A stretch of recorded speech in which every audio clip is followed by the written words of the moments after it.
Salut à tous, j'espère que vous allez bien. En tout cas, moi je vais bien, même très très bien. Au cours des derniers temps, je vous ai parlé de dans quelle attitude nous avons, que j'ai passé ces matchs-là du Sénégal principalement. Et quelle était vraiment, on va dire, l'atmosphère au travail. Ok, lorsque le Sénégal perdait ou lorsque le Sénégal gagnait. Alors aujourd'hui, il fallait voir de quelle manière tout était en ébullition. C'était vraiment magnifique. En fait, il y a eu tellement la pagaille, il y a eu tellement le bruit dans la salle que le supérieur hiérarchique est venu, il avait carrément éteint tous les écrans parce que on ne pouvait plus contenir la foule, ok. Même des managers ou des responsables, donc des personnes qui sont en dessous de lui, qui sont censés mettre de l'ordre, établir de l'ordre, ben, même eux ils pouvaient plus se contenir. Du coup, ils prenaient des chaises, ils se levaient des chaises, ils couraient, ils faisaient du bruit, ils se prenaient entre eux. Bon, je n'aime pas les câlins. Moi, j'étais concentré à ma position, mais tout le monde était vraiment en ébullition, tout le monde criait partout au but. C'était tellement beau à voir. Bon, on n'a pas l'autorisation d'avoir des téléphones dans des salles, étant donné qu'il y a des données personnelles, mais vraiment, j'aurais vraiment, alors là, vraiment souhaité filmer ces moments-là parce que c'est vraiment mémorable. On se rend compte que même certaines personnes qui ne supportaient pas du tout le Sénégal au départ de la coupe disaient que le Sénégal devait se faire éliminer ou le Sénégal devait vraiment mal terminer cette coupe-là. Elles aussi se sont mises à crier, à... Vraiment, tout le monde était content, que tu puisses être sénégalais ou pas, peu importe. Ça importait peu en fait ta nationalité, mais juste célébrer cela ensemble parce que c'était vraiment un moment mémorable. Donc aujourd'hui, nous avons passé une journée vraiment merveilleuse. Une fois que le Sénégal a battu l'Équateur, il y avait énormément de crispation pour savoir si jamais le Sénégal faisait le match nul, si jamais le Sénégal perdait le match. On savait que c'était la fin pour le Sénégal. Donc il a fallu que le Sénégal gagne pour que tout le monde soit en paix aujourd'hui. Donc on s'est vraiment réjouis. Un très très bon match de la part des hommes de Cissé. Vraiment, Aliou Cissé est à féliciter. Je ne sais pas s'il va renouveler son contrat ou si on va le garder encore après cette Coupe du Monde, mais il nous prouve de quelle manière c'est un grand coach, ok. Et on a besoin de ce genre de coach dans tous nos pays. On n'a pas forcément besoin des personnes qui vont venir de l'étranger, qui n'ont pas l'ADN du pays, qui n'ont pas cet amour du pays, ok.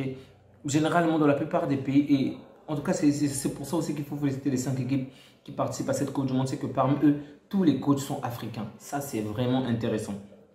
Tous sont africains. On n'a pas besoin de prendre des Français, des Allemands ou qui que ce soit pour venir coacher nos équipes. On a de bons coachs africains, on a d'excellents coachs. Alors, il faut vraiment les accorder leur chance. C'est vrai qu'au début, ça va être certainement complexe. Il faut parfois les laisser du temps pour qu'ils puissent développer leur jeu, vraiment prendre le contrôle sur ce qu'ils font. Donc, un très très bon match de la part des hommes de Aliou Cissé. Le Sénégal s'est imposé 2-1 contre l'Équateur. À la 44e minute, le Sénégal obtient un... Je pense que le score aurait été plus important, ok. Le Sénégal a eu comme de très bonnes actions par rapport à l'Équateur. En tout cas, c'est une victoire méritée. Il n'y a pas d'autre mot à dire. Le Sénégal méritait même plus que 2-1 parce qu'il y a eu pas mal d'actions vraiment importantes. Même des fautes que les Équatoriens ont commis carrément dans leur propre surface contre les Sénégalais. Mais je pense que l'arbitre n'avait pas fait attention ou la VAR n'avait pas vraiment fait son taf comme il le fallait. Donc, Ismaïla Assar qui marque un but de pénalty à la 44e minute.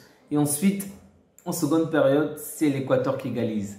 À la 67e minute, Moïse, quelque chose de Caicedo. Ok, là, on était tous crispés parce qu'on savait qu'un match nul, c'est mort pour le Sénégal. Ok, l'Équateur va passer en seconde place et la Hollande en première place. Les Pays-Bas en première place. Donc, la Hollande en première place. Donc, c'est mort. Tout le monde était crispé, tout le monde était triste parce que le match était déjà à l'avantage du Sénégal et là, encaisser ce but, c'était vraiment le but qu'il ne fallait pas recevoir. Peu de temps après, je crois qu'à la 3e minute, oui, 3 minutes après, excusez-moi, à la 70e minute, donc c'est le Sénégal qui marque à nouveau. Et là, c'est Kalidou. Oh, Kalidou. La fin de cette saison avec Chelsea n'a pas vraiment été brillante pour lui, ok. Il a commis pas mal d'erreurs, il a obtenu des cartons rouges. Je crois que même qu'il a à un moment été exclu pour des blessures, je pense. En tout cas, on va dire que le début de cette saison n'était pas vraiment une saison fameuse, en tout cas fameuse comme on l'aurait souhaité. On a vu de quelle manière il a brillé à Napoli, mais en venant à Chelsea, il n'a pas donné autant envie, ok. Et je peux dire la même chose aussi pour Edouard Mendy. Cette saison vraiment était, on va dire, elle a très mal commencé, elle était pratiquement catastrophique pour lui, avec des erreurs qu'il était en train de commettre, mais... Et même avec le Sénégal, en début de la Coupe du Monde avec des matchs amicaux, lors du premier match aussi, je pense, il commettait quand même pas mal d'erreurs. Et là, on se rend compte de quelle manière ces deux gars ont sauvé l'équipe. Ok, ces deux joueurs de Chelsea ont vraiment sauvé cette équipe sénégalaise parce que Dans les buts, il a fallu que Mendy soit excellent et en défense, il a fallu que Kalidou puisse être là. Et même c'est encore lui, le défenseur, qui va marquer pour faire la différence. Vraiment, chapeau au capitaine, tu as fait un très très bon match. Vraiment, ces deux Gaïndés ont emmené cette équipe-là très très loin. Et j'espère juste que, en tout cas, qu'ils vont encore faire mieux lors de ces huitièmes de finale parce que, comme je l'ai dit, le Sénégal aurait pu gagner avec un score plus important. Donc, contre certaines équipes comme la France, le Portugal, ça sera très compliqué de voir le Sénégal s'imposer dans la mesure où ils ont beaucoup d'actions, mais peu de réalisme. Et ça, c'est quand même dangereux. On sait de quelle manière le foot, ça peut faire mal. On l'a vu avec Barcelone. On l'a vu avec pas mal d'équipes, ok? Donc, lorsque tu manques autant de réalisme, ben, l'adversaire peut en profiter. Si seulement si l'Équateur avait eu autant d'actions que le Sénégal, ben, certainement le score aurait été différent. Parce que l'Équateur a eu pas énormément d'actions, mais a su faire la différence avec une ou deux actions qu'ils ont vraiment obtenues. Donc, ok? Donc, c'est pour dire que en tout cas, j'espère vraiment, je souhaite que le Sénégal aille le plus loin possible, mais il faudrait vraiment que le Sénégal ait plus de réalisme vraiment dans ses actions pour facilement l'emporter. Donc, ça c'est du côté du Sénégal. Aujourd'hui, on a assisté à pas mal d'autres matchs. Un autre match encore qui était très politique, c'est celui entre l'Iran et les États-Unis. Vous savez de quelle manière ces deux pays-là, on va dire, ressemblent plus au chat et la souris, ok? Ils ont pas mal de soucis, on va dire, politiques, et donc ce match était très important. La dernière fois que les deux équipes se sont rencontrées, ça devrait dater, je crois, de 2002, je pense. Et l'Iran l'avait emporté dans les matchs de poule 1-0 contre les États-Unis. Donc aujourd'hui, les États-Unis ont obtenu leur vengeance. Ils ont réussi à gagner ce match, ce qui est vraiment très important pour eux. Donc, grâce à cette victoire, grâce aux deux victoires dont je viens de vous parler, les Pays-Bas passent en première place, le Sénégal en deuxième place. Donc, ensuite, on a l'Équateur et le Qatar qui sont éliminés. En second pool, on a l'Angleterre qui occupe la première place. Vraiment, ça, il n'y a pas à dire. L'Angleterre a défilé vraiment le rouleau. Ils ont vraiment massacré, le pays de Galles aujourd'hui. Vraiment, j'ai eu pitié pour Bâle. Très triste, très triste. Ensuite, les États-Unis se sont imposés face à l'Iran. Donc, les États-Unis obtiennent la deuxième place, l'Iran la troisième place et les Pays de Galles la quatrième place. Donc, l'Iran et les Pays de Galles sont éliminés. Pour le pool C, c'est un peu compliqué, ok? On a la Pologne, on a l'Argentine. Vraiment, ce match-là, c'est le match que l'on attend le plus pour la journée de demain, je vais dire. Parce que ce sera un match tellement chaud. Lewandowski contre Lionel Messi. Vraiment, pour ne pas dire les deux derniers GOAT, mais les deux sont pratiquement des maîtres, ok? Lewandowski, lorsqu'on va exclure Ronaldo ainsi que Lionel Messi, Lewandowski et Benzema sont les joueurs qui se rapprochent le plus d'eux. Okay? Au cours de ces dernières saisons, il n'y a pas d'autres joueurs qui se sont rapprochés, on va dire, assez d'eux. Bon, certainement peut-être parler d'Ibrahimovic et autres, mais bon, bref. Lewandowski, vraiment, même en termes de but, ok. Déjà, il y a Benzema qui sont vraiment en concurrence, mais Benzema est hors circuit puisqu'il est blessé, donc il participe à cette Coupe du Monde. Donc, Lewandowski est l'un de ces joueurs qui se rapproche le plus. Le seul souci, c'est que l'équipe de Lewandowski n'est pas très bonne, ok? La Pologne n'a pas le même niveau qu'on va dire que l'Espagne ou même la France. Bon, Messi aussi a ce même problème, mais on va dire que l'Argentine est mieux positionnée, ok? L'Argentine n'est pas top comme la France, elle n'est pas top comme l'Espagne ou même l'Allemagne, normalement dans les CNTP, dans les conditions normales de température de pression, mais l'Argentine est quand même assez mieux positionnée que la Pologne. Donc, on va vraiment voir ce que ça va donner. Donc, il faut que l'Argentine gagne pour que l'Argentine puisse se qualifier parce qu'un match nul peut être pénalisant pour elle. Parce que si jamais l'Argentine venait à faire un match nul et que l'Arabie Saoudite l'emporte, ben, ils sont éliminés. Si jamais le Mexique l'emporte et que l'Argentine fait un match nul, ben, là encore, l'Argentine est éliminée. Donc, il faut vraiment que l'Argentine puisse gagner ce match pour pouvoir continuer dans ce championnat. C'est compliqué. Mais bon, je sais que Lionel Messi et ses collègues vont faire le nécessaire. Donc, le dernier match de la soirée, comme je l'ai dit, l'Angleterre a vraiment déroulé le rouleau. L'Angleterre a écrasé les Pays de Galles 3-0. Un excellent match de Rashford, je tiens à le souligner. Le Qatar, une fois de plus, s'est incliné face aux Pays-Bas 2-0. Et l'Iran qui a perdu face aux États-Unis. Donc, c'est ainsi que tous les matchs de cette journée se terminent.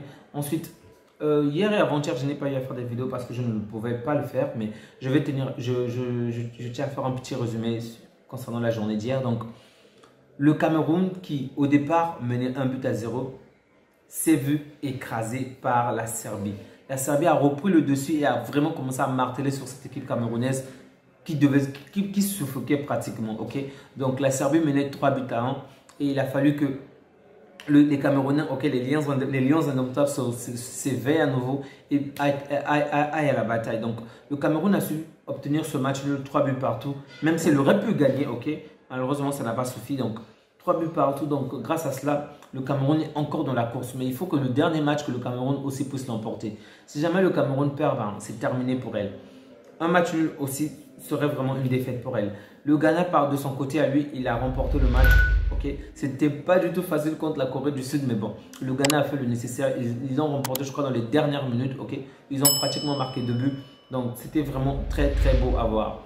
Ensuite, on a une autre équipe, comme je disais, je le disais très bien, je crois, avant même la Coupe du Monde ou lors des premiers matchs, avant même que le Portugal ne commence à jouer, pour dire que le Portugal est l'un des favoris. Okay. Pour moi, le Portugal est l'un des favoris. Pas seulement parce qu'il y a Cristiano. Okay. Cristiano fait la différence avec cette équipe, mais le Portugal a une très bonne équipe. La seule différence, c'est qu'elle n'est pas autant valorisée que la France. Elle n'est pas autant valorisée que l'Espagne ou même que l'Angleterre. Mais le Portugal a une belle équipe. Et on sent très bien que cette équipe a de l'avenir. Donc, l'équipe qui va croiser le Portugal va devoir se préparer.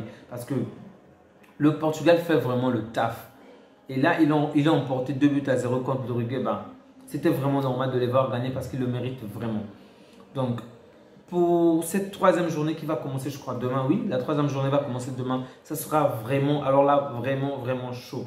Donc, la moindre défaite peut faire en sorte que vous puissiez complètement être éliminé et l'adversaire remporter les points. Le moindre match nul, ben, ça vous met hors circuit. Donc, j'espère juste que Lionel Messi se qualifiera parce que je ne vois vraiment pas cette Coupe du Monde sans Lionel Messi. Pour moi, ce serait vraiment, excusez-moi, vraiment une catastrophe. Ensuite, le 27. Le 27, l'Allemagne contre l'Espagne, c'était un match très chaud. Pour ne pas dire l'un des meilleurs matchs de cette Coupe du Monde. Okay. Les deux équipes se sont neutralisées jusqu'à la fin, 1 but partout. On a assisté vraiment à un duel de choc entre Gavi et Musiala. Et là, on se rend compte, bon, il faudrait aussi inclure Pedri, bien sûr. On se rend compte que les futurs jeunes, donc les futurs milieux, les futurs joueurs qui vont faire la différence sont là, ok? Et ces joueurs-là jouent carrément dans des équipes rivales. C'est tellement beau de les voir jouer, sans blague. Les deux ont vraiment de l'avenir, ils savent jouer, ils sont tellement impactants dans les jeux. Ça fait vraiment plaisir de les voir s'affronter. J'aurais souhaité que peut-être que Musiala puisse jouer en Espagne, ok? Je ne suis pas très fan de l'Allemagne depuis que... En fait, je ne suis pas très fan de l'Allemagne parce que Müller est en Allemagne, est un Allemand. Donc, du coup, j'aurais vraiment souhaité que Musiala puisse être, par exemple, en Espagne ou dans une autre équipe que l'Allemagne. Mais bon, bref, c'est pas grave. Gnabry aussi a fait un très bon match, même si je pense qu'il a quand même raté pas mal d'actions. Des actions qui auraient pu donner plus de points à l'Allemagne, mais bon. Dans l'ensemble, le match était vraiment intéressant. Les deux côtés, on a vraiment vu un excellent jeu. Mais je dois l'avouer, j'ai plus été impressionné par l'Espagne que par l'Allemagne. Excepté le fait que je ne suis pas fan d'Allemagne. Okay. L'Allemagne a vraiment subi. Donc le but que l'Allemagne a pu marquer, je veux dire, c'était vraiment pas un coup de chance, mais on va dire que l'Allemagne a vraiment galéré. Okay. Lorsqu'on voit par exemple l'Allemagne de 2018, 2014, 2010, l'Allemagne était beaucoup plus puissante que ça. L'Allemagne avait vraiment, on va dire, était plus brillante.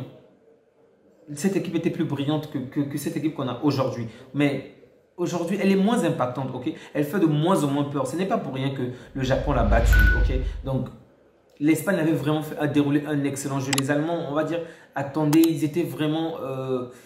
ils étaient plus spectateurs, ok. Donc l'Espagne, je crois, dominait pratiquement à 65%. Donc, pour vous dire de quelle manière l'Espagne avait vraiment déroulé. C'est vrai que l'Espagne est déjà généralement habituée à avoir la possession, mais dans ce match, c'était tellement visible que c'était moins intéressant, ok. Mais l'Allemagne a su nous faire plaisir en se revenant et en menant la différence. Donc, le Canada, lui, de son côté, s'était incliné. Donc, on parle bien du 27. 4 buts à 1 contre la Croatie.